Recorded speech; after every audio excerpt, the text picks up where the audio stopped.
The next panel will explore the potential trajectories. The panelists are Diana Furchtgott Roth, Director of the Center for Energy, Climate and Environment at the Heritage Foundation, and also a Herbert and Joyce Morgan Fellow in Energy and Environmental Policy there. She served as Deputy Assistant Secretary for Research and Technology at the Department of Transportation during the Trump administration. Thank you for being here with us. I'd like to welcome Olga Khakova, Deputy Director for European Energy Security at the Atlantic Council's Global Energy Center. She manages transatlantic energy initiatives there, among other tasks in several non-profit and for-profit positions. She helped start and coordinate the Western Balkans Electricity Market Initiative working group at one point in her career. I'd like to welcome to the stage Jukka Leskelä, CEO of the Finnish Energy Industries Federation, a branch association of power district heating and gas companies in Finland. According to the vision of the institution he's leading, the section vision is that in 2030, customers, society, and the environment will all gain new well-being from carbon-neutral energy. Thank you for being here. The next panelist is Tibor Stelbaczky, Ambassador-at-Large, Principal Advisor on Energy Diplomacy at MD Global and the European External Action Service in Brussels, a former permanent representative of Hungary to the EU, an experienced diplomat skilled in European politics, public policy, and regulatory issues. And our moderator is Ambassador Réka Szemerkényi, who is an expert and consultant in geopolitics, transatlantic relations, energy security, and government relations, with over 30 years of experience in a variety of government, private sector, and think tank capacity. Réka, the floor is yours. Thank you very much. We're having a fantastic and very important issue for our conference. To start our panel discussion, I would like to invite State Secretary Attila Steiner to give his opening remarks, and then we'll jump with him into the discussion. Attila, the floor is yours. Thank you.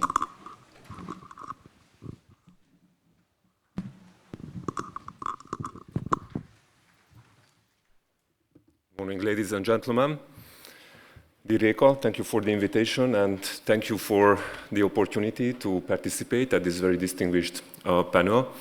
Please allow me that as some keynote thoughts to explain how we see the current situation from Hungarian perspective with regards to energy policy and energy transition, and to shortly introduce what is our plan, how we see the future, what to do in this perspective. As in case of each countries in the European Union, actually the Russian-Ukrainian war and consequently the energy crisis impacted very heavily each member states. And that was an especially hard hit on Hungary because we are a landlocked country and we import a lot of energy, especially fossil fuels. And from one moment to another, the energy bill of the country, which used to be before the war around 7 billion euros, exploded to 17 billion euro. And we imported almost the same or even less quantity of energy. So it was a very big hit, and it was a huge challenge for the government how to distribute that huge burden among the different sectors, should it be residential consumers, industrial consumers, or state budget. And since Hungary is, as I said, landlocked country, we don't have any direct access to sea, so that's why we cannot directly import LNG, for example. And we are quite poor on traditional energy resources, so that means that it's particularly a very challenging situation. And that's why I think the key lesson, what we learned, that somehow we should increase the energy sovereignty of the country. We should be less import dependent. But how to do that? And actually, to answer that, we have a three-pillar strategy. The first pillar is to exploit what we have domestically, even more. This could be some fossil fuels like natural gas and oil. We have still some domestic production. And if we invest, that could be slightly increased in the future. But of course, it will be not sufficient to supply the whole country. So that's why, of course, we need in the future also imports, but we would like to have it in a more diversified way.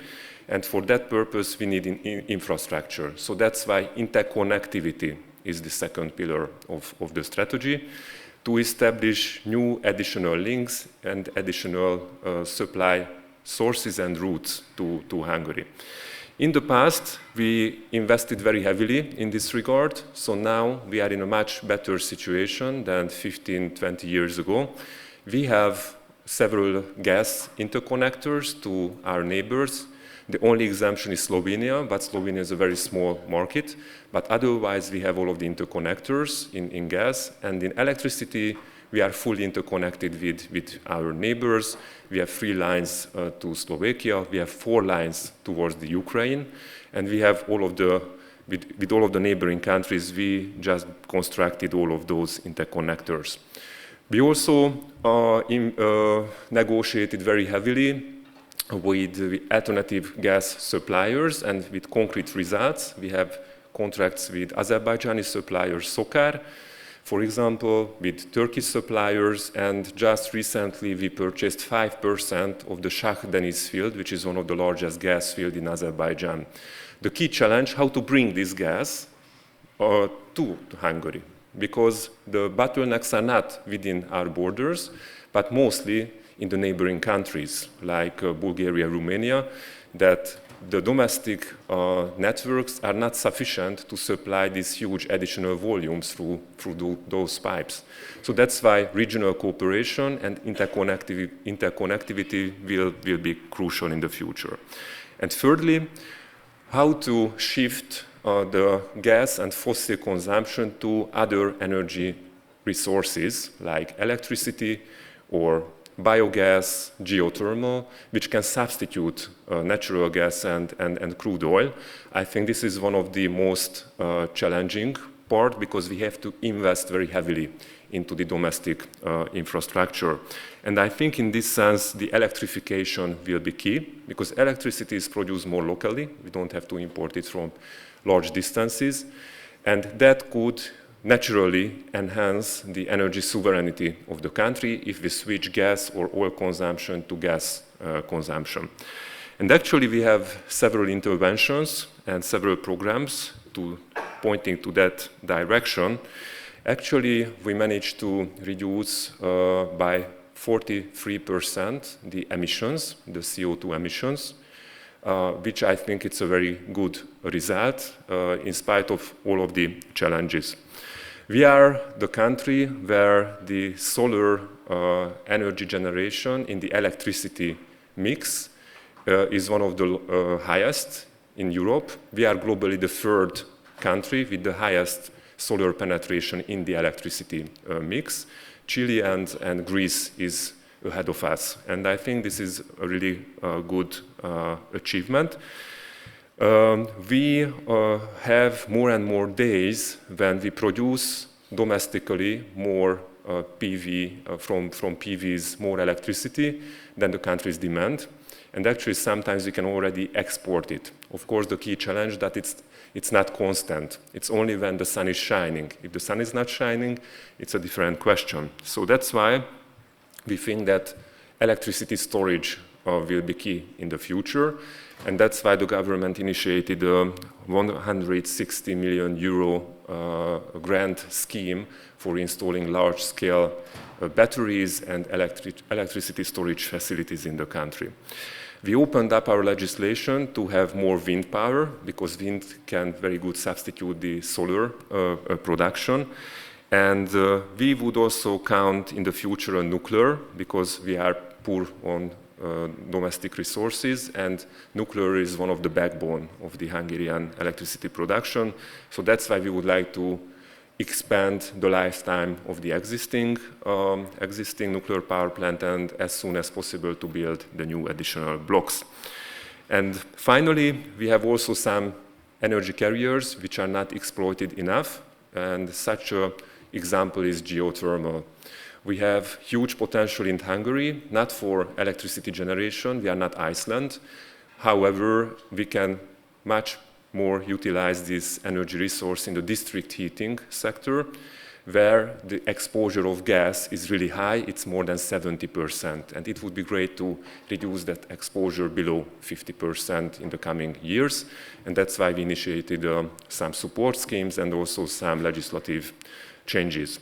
So all in all, I think it's very important what is the starting point and what are the geographical conditions in member states, because each member state had different starting points. So there is no one size fits all solution for member states.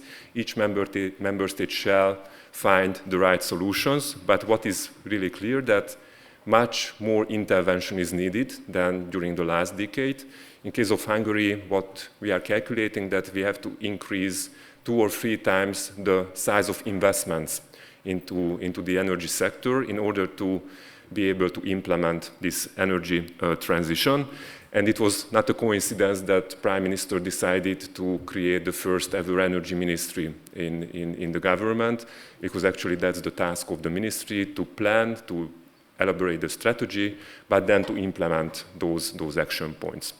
So this is from my side as like an impulse for the discussion, and I'm looking forward to the discussion. Thank you very much.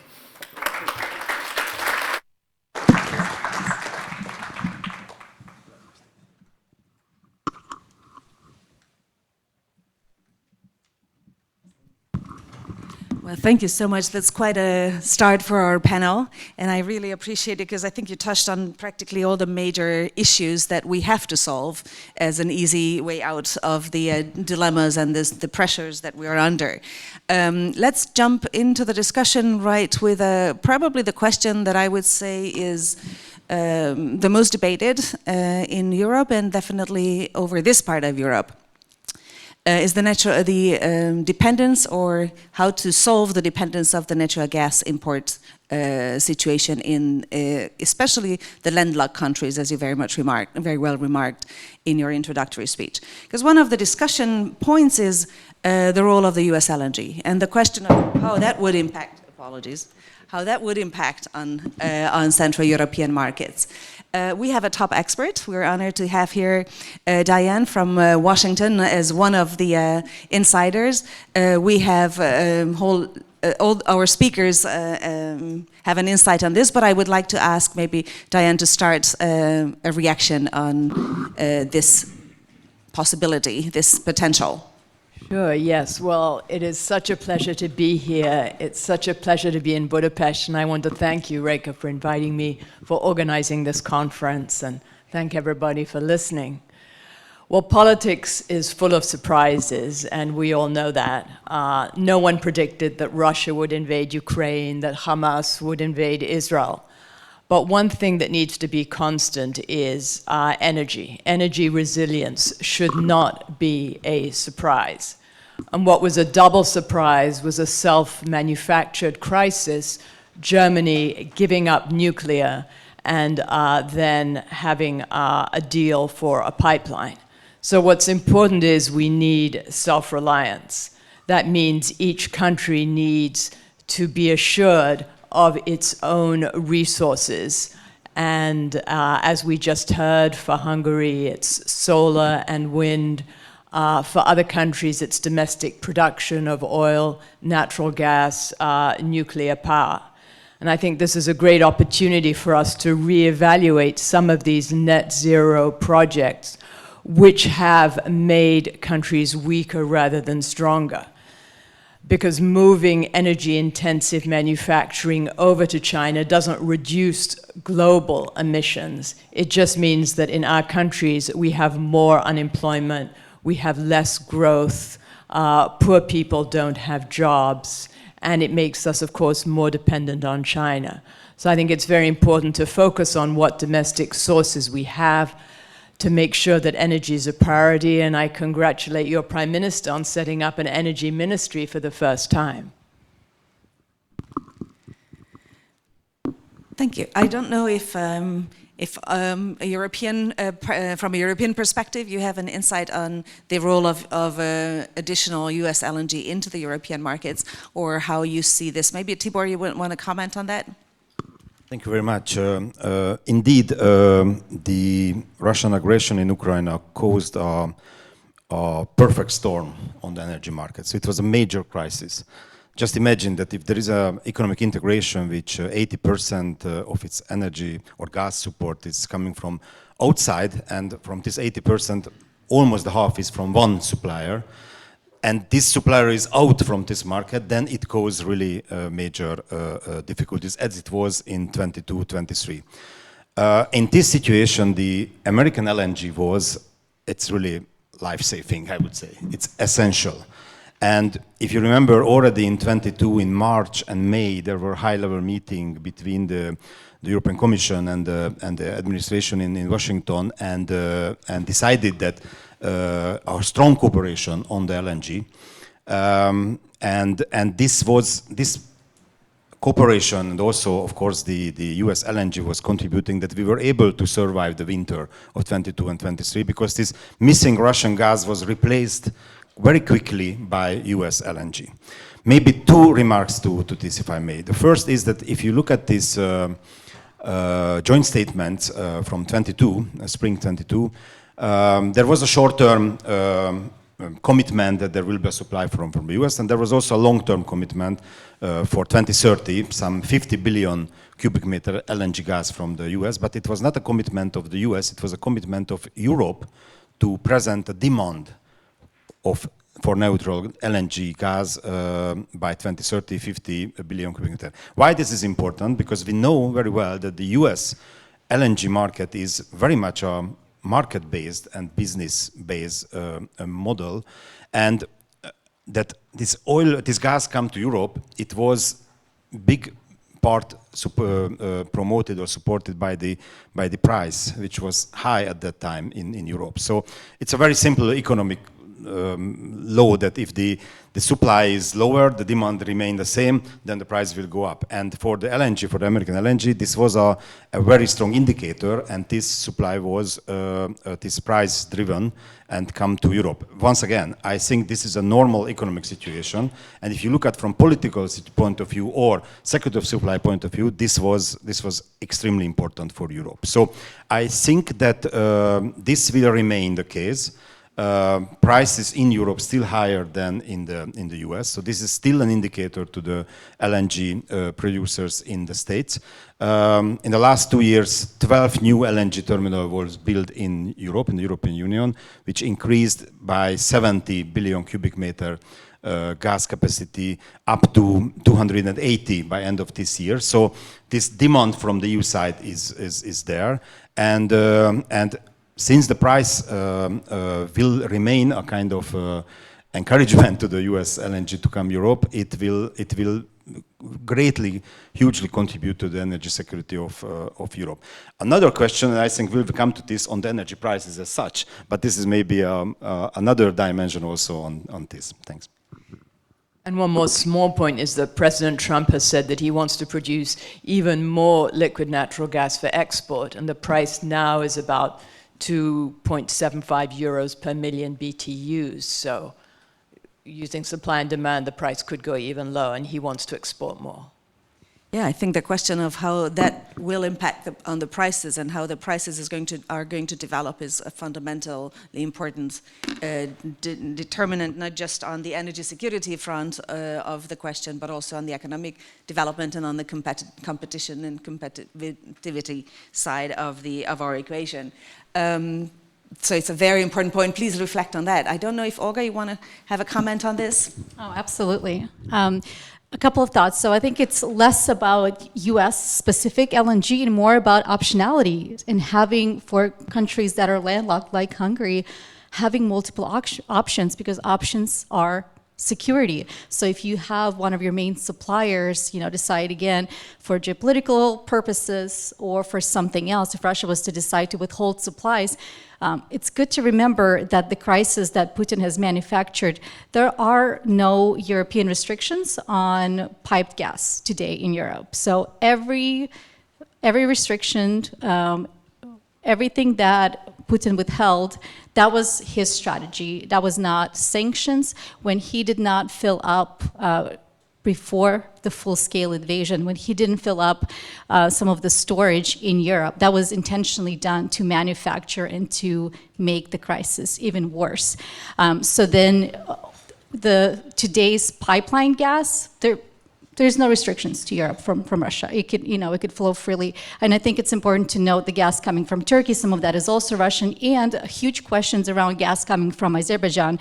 I think Azerbaijan could serve as a really fantastic solution, as a diversification solution. However, I'd love to see more clarity around where that gas is coming from. If it's Azeri gas, great, amazing success for Europe, for Hungary, for other countries receiving that gas, but we do need some more clarity around that because there is some risk of Russian gas spilling over into that supply chain. It is about optionality. Yes, if it's US LNG, great. If it's Qatari, if it's Algerian, if it's Australian, that's fine. But I think what's important is signing those long-term contracts or middle-term, contracts, anywhere from 15 to 20 to 25 years, and that is how you diversify long-term. I think there was a missed opportunity in Hungary to diversify away from Russian oil and gas in the last couple of years, but not all hope is lost. I'm hoping that there could be some opportunities in the future. Clean energy technologies, such as mentioned by State Secretary geothermal and other clean energy solutions. That's a really, nuclear energy can be a fantastic space for us to cooperate on. I saw some developments on the conversations with Japanese, just a really great success story for Hungary into looking into other partners and not closing doors on other partners outside of Russia. But again, I think, a bit of a missed opportunity here. I understand that the price discounts are very appealing, and that's one of the reasons why those contracts were extended, re-signed. But again, to send a signal to US specifically and to US suppliers, they are looking for those long-term contracts. And for them to say, we're going to produce more and to build a case to say, okay, we can't do these, pauses, these bans, those long-term contracts need to be signed. So. Fascinating. We're honored to have a representative of a country that has a very strong and very special experience in this. So Jukka, if I can ask you to join the discussion. Yeah, thank you. So thank you very much for inviting me here. This is very, very interesting conference as a whole, and especially this topic is very, very important for me. Yes, I come from Finland. We imported 2.5 years ago, yet 1/3 of our primary energy from Russia, all kind of energy, oil, coal, gas, electricity, nuclear fuel, wood, bioenergy, and today 0. Only the nuclear fuel for one of our 2 nuclear power plants, 2 small units, are using, have a long time contract with Russian supplier, but there at the moment is already alternative fuel in use as a small test, and we are prepared to phase out, if necessary, the Russian supply. So we have cut all imports from Russia. But when we talk about this gas issue and LNG, I think we need to recognize, and always with the energy policy, that we have more or less 3 different time horizons. We have the crisis, and it's still a little bit on here in Eastern Europe. It's not, I would say that it's over in Finland. We have passed the crisis phase already. Then we have a medium term, and then we have a long term. And it's obvious that when we had the crisis, we need to understand that the energy crisis was not because of the energy transition, it was because of the dependency on fossil energy and Russia. So, of course, sudden change, we need to fix it, and there were very good measures by the European Commission at the time and many countries to replace the Russian energy, and we need to focus on that still. In the midterm, we know that we need gas for a long time. It is relatively clean energy source, and no change can happen overnight. But if we have a look on the long term, if you ask discussing about 25 years time, there should be practically no natural gas anymore in Europe at that time. Of course, not saying 0%, but much, much, much less than today. We are drifting away from fossil fuels. There are all reasons for that, not only climate, but the economical facts are changing all the time, and the fossil fuels in Europe are imported from countries, not only from friendly countries like Norway and USA, but also from countries that we don't share the values with. And we should phase out that for security reasons, also for the price risk reasons and the climate reasons.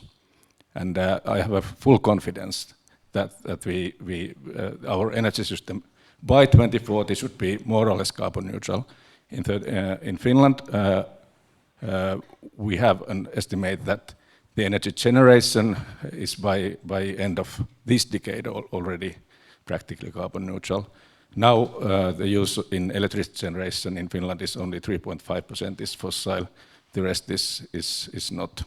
And there we need, of course, cooperation, because we cannot live only with solar and wind. We need multiple energy sources like nuclear and bioenergy and hydro and so on. Thanks. Attila, you wanted to jump in? Yes, thank you. Maybe to reflect on two points. Tibor mentioned the supply-demand balance in case of gas, and let me highlight also the demand side, because on the supply side, yes, there was the US LNG, which could substitute the decreased Russian import, but one of the key success was that we could significantly reduce the demand in Europe, around 20%. And I think that was quite surprising that happened across all of the member states.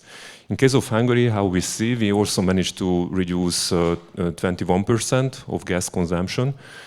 And what we see that it's not jumping back. So everybody's used to this new era, and everybody is more cautious on energy consumption. So it seems that this minus 20% will remain with us. And this year, even it will slightly further decrease in Hungary. But what I see as a challenge in the future, that we have an interesting dilemma here in Hungary. As I explained, we have a lot of solar, we will have more and more wind, but these are intermittent renewables. And if the sun is shining or the wind is not blowing, then we need to have some power plants which are there and producing. And now, at scale, actually the gas-fired power plant technologies are the technologies. We will have some batteries. We don't have hydro as a storage. We will have some batteries, but that will be not enough to provide balancing energy if the sun is not shining. So that's why we need some gas-fired capacities. So what I see, that maybe we can further decrease gas demand, but the internal structure of gas consumption will really change in the future. In residential sector and in the industry, it will further decrease, but in the power generation, we have to increase the role of gas. And the key question is, of course, how the net will look like.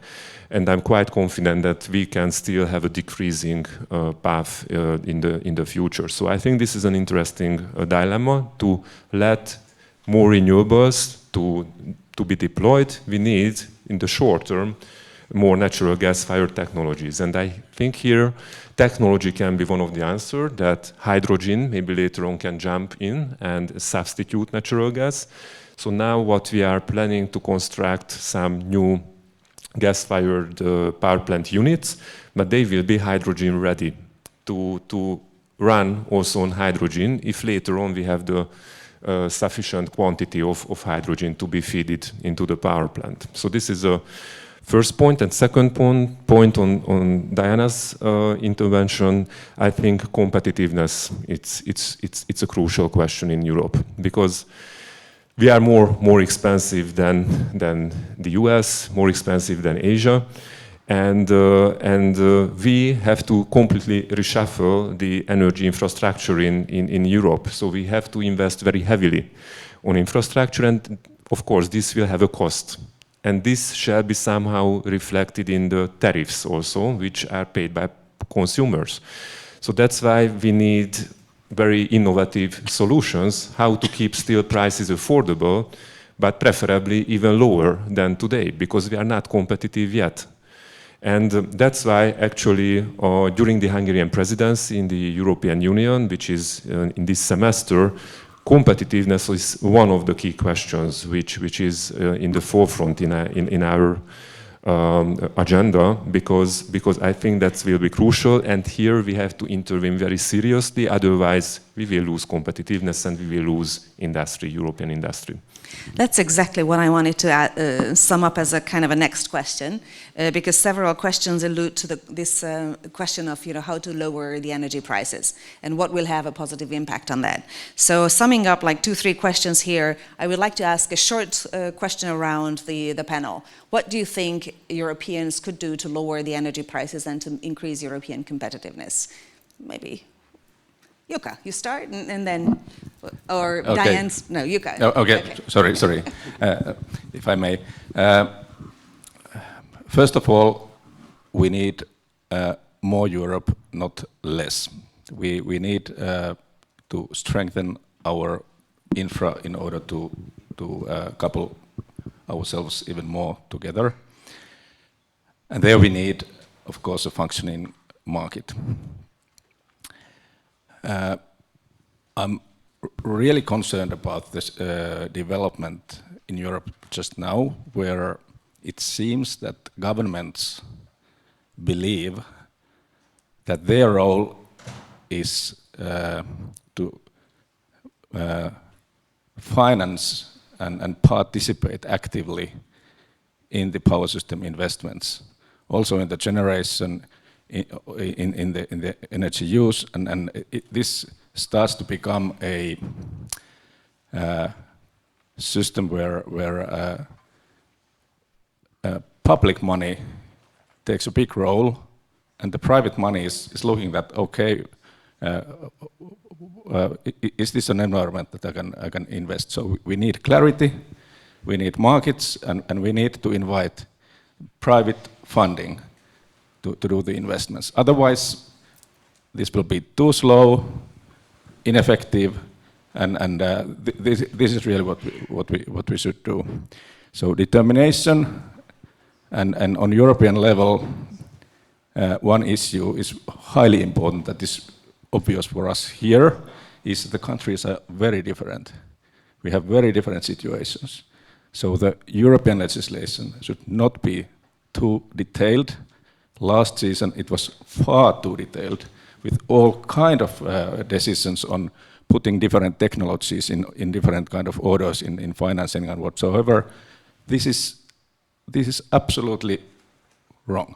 The legislation and the policy should not lead the technologies, but they should create an environment where there is a clarity for investors to invest, and let the market battle which technology is the best and solves the problems that we have. So the negative effects of different technologies should be addressed, not the technologies itself. Diane. Well, the demand is 20% lower in Europe because the prices are higher. And this is causing a lot of social problems. We see that certain parties are getting elected just on the basis that electricity prices are too high. People are losing their jobs. Farmers are rioting because they're being told to do without chemical fertilizers, and some subsidies for diesel fuels are getting taken away.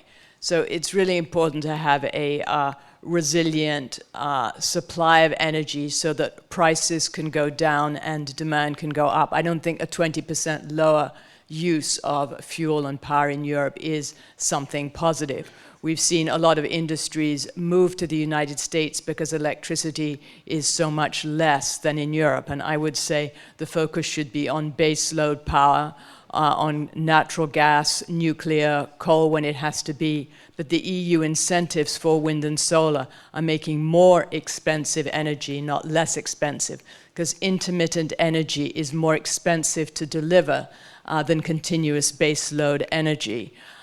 Because you have to have the infrastructure to deliver it, you have to have the battery backup for the solar, you have to have natural gas, peaker plants for the wind, and it's less expensive to have a natural gas power plant run continuously than have it run on and off as wind blows and stops blowing. So I think for cheaper energy, you need to focus on base load power, and that means going back to some of the basics that were lost in the net zero revolution. I would also say that I don't think that net zero is necessarily a goal that Europe wants to have, or the United States either, because it means that the industrial base is hollowed out, that countries like China, Asia, India, they are making more of the manufactured goods. And this does not reduce global emissions, because in China these are made with dirtier coal-fired power plants. And it's not as though climate, the temperature is being affected if we have most of the world continuing to move on coal and Latin America and Africa increasing their fossil fuels. It's only the West, the United States and Europe that are shrinking and giving up competitiveness to the rest of the world. So I think this is a big problem. It's so interesting. Sorry, before I give the floor to Olga, because in many circles and a lot of discussion that I can hear around Hungary is that the situation and the war against Ukraine has developed such that the European competitiveness is at a disadvantage, and the US energy prices are kept lower, so it's kind of geared towards an American favored situation. Yeah. Did you want me to respond, or did you want Dan to respond to this one? Okay. No, I love this topic because I think it just touches on everything, right? First of all, the conversation around competitiveness. Europe or US cannot do it alone. US cannot become more competitive on its own. European nations on their own, member states, we need each other, especially when we're talking through competition with China when it comes to particularly the clean energy technology supply chains, from producing the raw, from getting to the raw materials across the world to refining, to actually producing the technologies. I think every single one of these steps, it's really important for us to coordinate on how we can come in. I think it's unrealistic to say that we can completely get rid of reliance on China. China will continue to be an important player and supplier for the clean energy technologies. However, we can definitely reduce reliance and de-risk certain more sensitive, more vulnerable parts. And Hungary plays an extremely important role because of its competitive advantage in the expertise in battery production and technological, pharmaceutical production. A lot of really cool innovation is happening here. So I think this is an area where we have to come together and say, let's cooperate, let's bring out the best in each other, let's find the competitive advantage from different member states, such as Hungary, and let's dive into these specific technological areas. And, Draghi's report came out and talked about the need to finance, but financing also requires de-risking environments. It requires an environment that provides strong, leadership and a clear strategy for where we want to go with different technologies. So I think I love this topic because it provides tangible opportunities for us to work together on these supply chains. And when we also talk about de-risking, look, the elephant in the room, Russia's involvement, that creates, the reality is that it does create risk for some investors. And that is going to drive away some of the investors from the country, which is unfortunate because I do think that there's tremendous potential here. The workforce, the skill set, the level of education here, it's tremendous. So being able to tap into that and showcase that talent is really, really important. I think talking about the batteries production, I think that's another huge opportunity. But let's take a look at decoupling the quality of life and carbon intensity. I think that's also comes down to being able to decouple how much energy is being used to the economic productivity of the country. So going back to your point, when you're just looking at the numbers of how much gas supplies was reduced, is the reduction coming from industry shutting down, or is it coming from really cool efficiency solutions that are leading to a more efficient use of natural gas and other molecules, but leading to the same level of production? So I think this is another area where we can cooperate. I love talking about energy efficiency from heat pumps to other technological solutions, because I think that's another huge untapped area where we can maintain high quality of life, we can maintain competitiveness while reducing carbon emissions and while reducing reliance on imports. Well, I think if one is looking at quality of life, you can just look at everybody who is complaining because their electricity bills are high. You can look at the headlines this past week in the United Kingdom, where the Labour government is taking away winter fuel payments for pensioners, for older people, and there are big protests within the Labour Party. And saying the US cannot be more competitive on its own, the United States is more competitive. We have lower wage rates. We don't have as many welfare payments. We have lower prices of electricity. And you can see even within the 50 states in the United States, some are more competitive than others. California has electricity rates of 36 cents per kilowatt hour. And in Utah, Alabama, and Mississippi, it's closer to 11 cents per kilowatt hour. You can see that companies and people are moving away from New York State, which has high prices and high taxes, away from California to low tax, low electricity areas such as Florida and Texas. And this is done without subsidies for oil and natural gas. And at the other end of the world, you can see China is heavily subsidizing labor, using forced labor from Xinjiang, capital with favored interest rates for their favored companies, and of course, energy, using these coal-fired power plants without any scrubbers, plus giving grants to a lot of its companies. And it is undercutting Europe, certainly in the electric vehicle area. They're going to be selling an 11,500 euro car called the Seagull, which is undercutting Germany's auto industry and other low-cost cars from companies like BYD, Great Wall, etc. So yes, I think countries can be competitive on their own, either through natural means or also through subsidies. Jukka. I would just to intervene in the fact that the energy transition would cause high prices.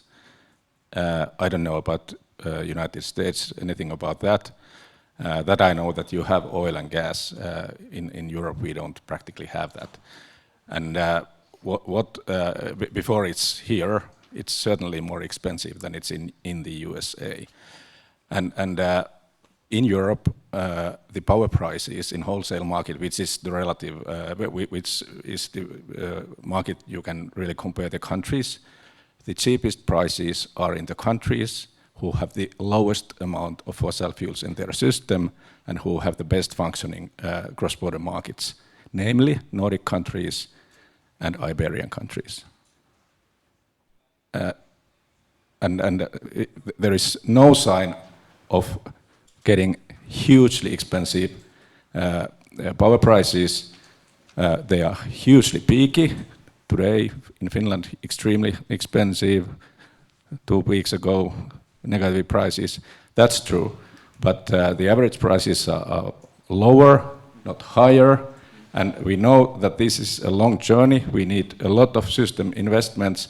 And the cost structure of this will change. We will need a lot of capital, and the capital costs, the infrastructure costs, people are paying them, but they don't need to pay any more that much of fuel cost. They don't need to tank their cars because they load it. They don't need to buy oil to their homes or natural gas, which is highly expensive here in Europe because they have electricity and heat pumps and so on. So one thing is that we should always remind us that check the facts. Don't look backwards in the history what was there, because the techno-economical facts are changing all the time. The technologies develop fast, especially those related with electricity. Tibor. Thanks. On the competitiveness in US and Europe, I very much agree with Jukka that there is a big difference. In the US, there is an energy surplus, so they can export. In Europe, as we discussed, we have a dependency. We need import from other suppliers. And I think in the last 2 years, we learned the lesson. What does it mean to be dependent on others? So what we can do, I think really to try to encourage, to promote the more possible internal energy sources in Europe. And what we have in Europe, this can be the renewable, knowing all the limits of the renewable as well, and also the nuclear. One of the failure, I think, in the energy policy, European energy policy in the last 2 or 3 decades, that the nuclear was pushed back very much. It's now we can feel in Brussels a bit, I don't say the kind of renaissance or coming back the nuclear, but there are more talks about the nuclear. There was a summit in March in Brussels, the first ever nuclear summit. And also on the renewable, when you remember on the crisis and the Repower EU proposal, it was many things on the security of supply, but it was also to change the targets in the legislative package for renewable and energy efficiency. So I think this is the way, because we don't have big gas fields, we don't have big oil fields, and even if we would have, I think, you know, all the consequences of fossil fuel we see very well. So probably, maybe in short term it would help us, but in long term, definitely not. I fully agree that we still will need some fossil fuel in the next decades. Maybe this is strange from my mouth, but don't tell it in Brussels that I was telling it is. But it's not secret, because if you see the proposal from the Commission on the 2040 targets, there is also in the annex a forecast on the different energy sources, and the fossil fuel is there because it will be needed even up to 2050. But if the dependency is there and we cannot change it from one day to another, in an ideal world, I would say that Europe would rely on 6 or 8 suppliers. Let's talk about gas, and each not more than 10 or 15%. So if it's Norway, US, North Africa, it's not question, unfortunately, Egypt and Israel because of the crisis there, but there is also some reserves in East Mediterranean, Azerbaijan, then, and some others, maybe the global LNG market. There is 6 suppliers and all would have 15%. Then I think from security-wise, Europe would be in a better situation. If I could just quickly point out, I understand that Poland has to pay to use its own coal. It has to buy credits to be able to use its own coal under EU laws. So getting rid of that would dramatically reduce the price of coal, for example. You mean carbon credits?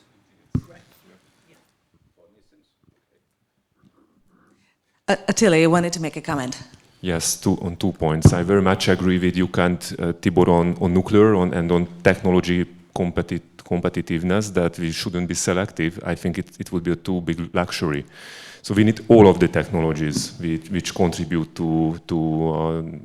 which are low carbon and can contribute to our goals. And nuclear is very important in my country and in several countries. We have a neighbor, Austria, where they do not have any nuclear. And actually, it's in their constitution that they are against nuclear, but they have the luxury to have high mountains and a lot of hydro power plants, so they can store a lot of electricity. But this is not in all of the member states the situation. So I think that's why technology neutrality, or even the term technology diversity, is because we are not neutral. We need all of the technologies.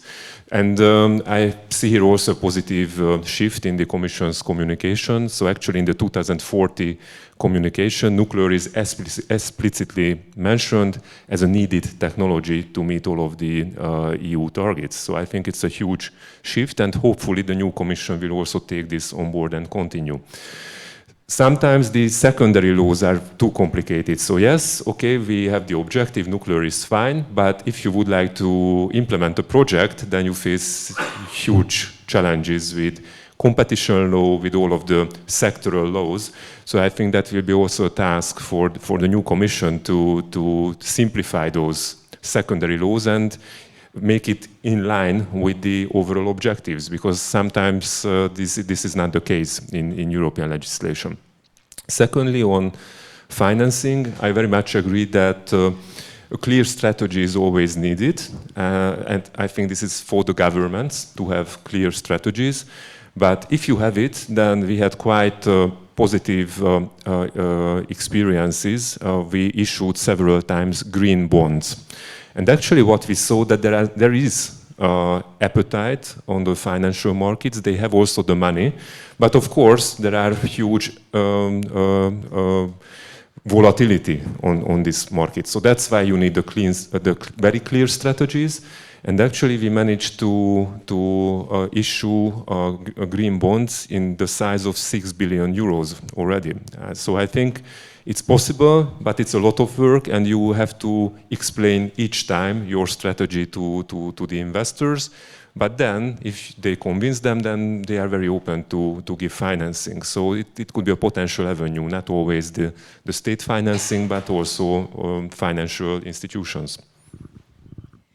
Well, the bad news is that we have so many questions that we would be able to fill in another round of an hour probably with all the questions, which is a good problem to have. I would encourage everyone that since the topic is so important, we will do a workshop in the afternoon when we will have 5 parallel workshops discussing different topics. One of them will focus on energy security. We'll have great experts on that discussion as well. So we look very much forward to discussing these issues there, and we would like to invite everyone for that workshop discussion. But for now, I would like to ask you to join me thanking our speakers for this fantastic discussion, and please accept our invitation in a year ahead for next year as well to continue the discussion. Thank you.